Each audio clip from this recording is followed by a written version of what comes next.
Hello everybody, so this is a post-bloodbath video.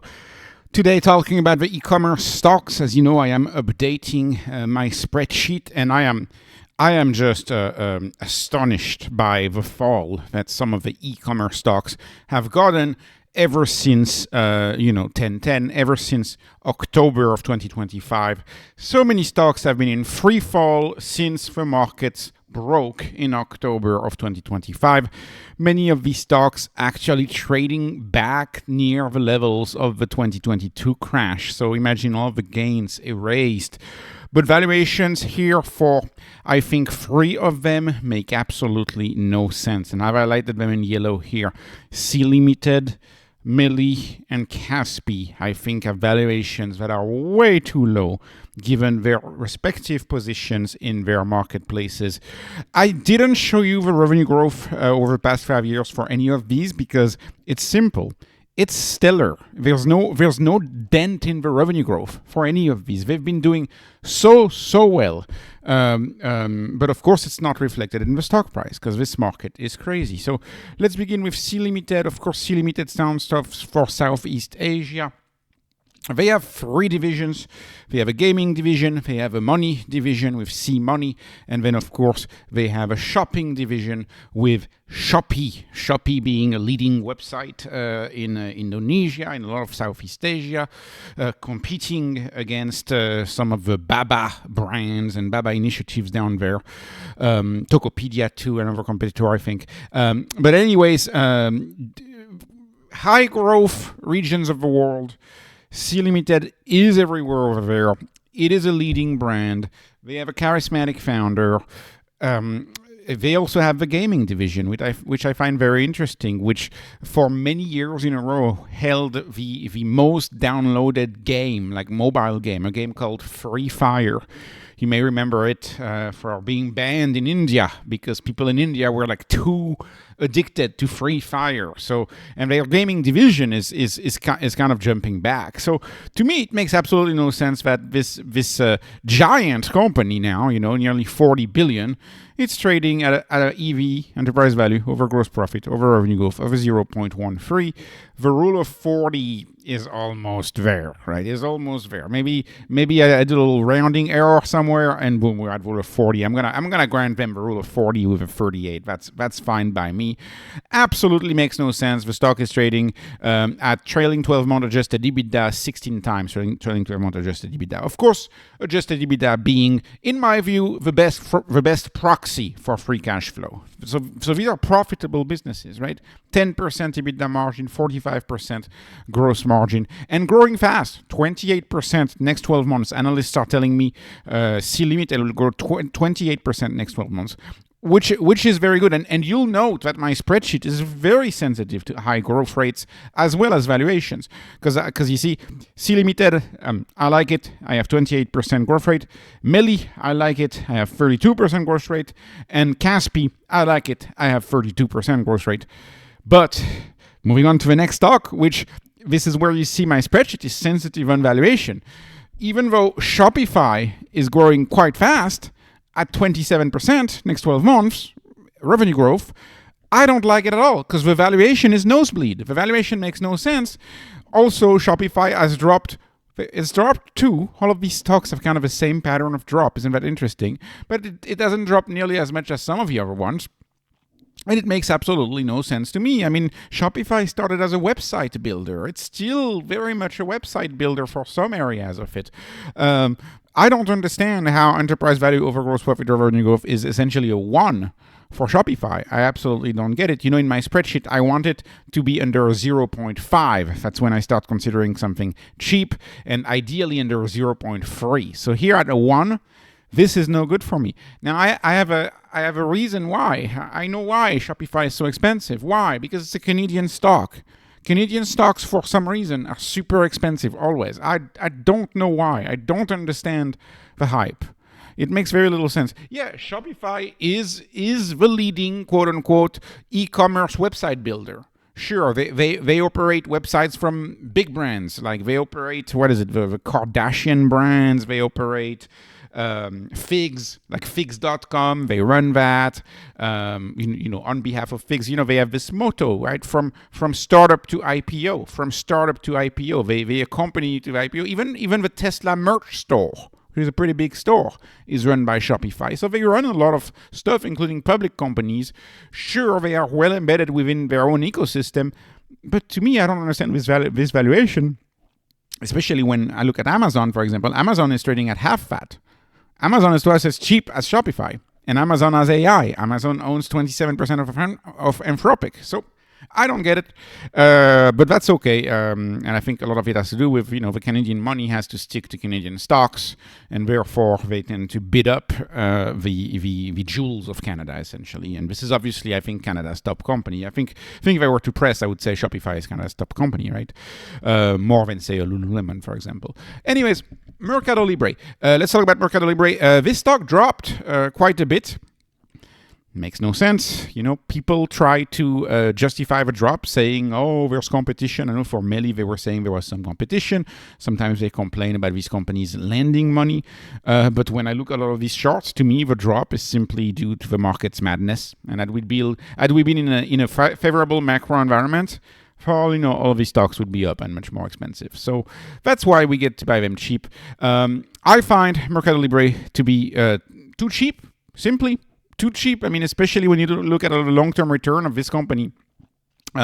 It's returned really well, and it's trading at 0.2. So it's in my dirt cheap category for frankly a very high quality company. Melly has been praised multiple times for quality management, quality execution. What is Mercado Libre, right? It's the Amazon of Latin America, essentially. That's how I call it, right? Amazon of Latin America. Big positioning in Brazil, but they're not just in Brazil, right? They're in Argentina, they're in all sorts of Latin countries in America, and they are competing really, really well against Amazon, and they are very much competing really well against Sea Limited in that region of the world. So this stock is doing very well. Wall Street has punished it, in my view, for no reason at all. And you can see gross margin is in line with the sector at 51%. EBITDA margin is 14%. EV over adjusted EBITDA is 22. That's cheap, right? That's not nosebleed like Shopify. Not as cheap as Sea Limited, right? Not as cheap as Sea Limited. If pressed between Sea Limited and Mercado Libre, I would pick Sea Limited if pressed, right? But I'm not pressed, so you know what I mean. I find both of them cheap. Moving on to Coupang. Coupang is a stock that I've never really liked it. Sure, I like Korea, I like Taiwan. It's fine, but I find those smaller markets, right, compared to Southeast Asia or compared to Latin America, to me, it's a small market. They do things that I know Coupang does groceries. Groceries is not always the most profitable thing. To me, it doesn't warrant too much of a deep dive anymore because it's too expensive. Even though it may look good at a 0.27 on EV or GP over RG, you also have a rule of 40 that is nowhere near achieved. It's a 15. And that's because of that EBITDA margin, which is no good, right? And the growth, I'm a growth snob. 12%, to me, that's less than the money supply. If a stock grows less than the money supply, I tend to not be interested, unless there's a caveat like you'll see for Amazon. There's a caveat for Amazon that I'll say in a sec. But, to me, Coupang, I find, and I know Korea is a very hot country right now. I know they're growing very fast, but still, to me, I don't really get it. So not for me. And it's dropped quite a bit too, right? Coupang has dropped quite a bit too, and I think that's why a lot of people online are very excited about Coupang, saying, if you look at the chart, you can see it's dropped like a lot. Like we're back at 2022 level, but so are we for Sea Limited. Thus, I prefer Sea Limited once again. It's all relative analysis, like relative comparison. These are all in the same sector. These are all, kind of your super apps, e-commerce type platforms, right? Okay, moving on to Amazon. Amazon, if you were to just look at it as a e-commerce company and look at these numbers without everything you know about Amazon, it wouldn't look too attractive. Amazon is one of these companies that's a little bit like a Tesla. You can't really assess it based on pure valuation type numbers, because, for example, I told you about the VC investments of Amazon's. Absolutely outstanding and not reflected in the stock price. From what I understand, they own about 27% of Anthropic. If you followed the AI field, Anthropic appears to be the big winner right now, and they own 27% of that. Right? Microsoft bet on OpenAI, Amazon bet on Anthropic. So I have to price that in. Amazon is also competing head-to-head with Tesla, with Project Kuiper, now called Amazon Leo, right? They're competing head-to-head with Tesla, launching their own satellite constellation. I have to take that into account. Amazon is a cloud business as well, AWS, right? It's an hyperscaler. There's so much going on at Amazon that, of course, it's not going to be reflected in just a simple analysis like this, looking at the top line and looking at all of that, because Amazon is a very complex company with a lot of different moving parts. And I think whether you look at Amazon or you look at Google, these stocks have a diversification discount. Like, these are type of stocks, I think, if they were broken up, all of their parts would be much, much more expensive, right? There's that diversification discount that you find in these hyperscalers, especially Google and Amazon, I would say. So of course, on this spreadsheet, like if you look at it as a pure e-commerce play, not that attractive.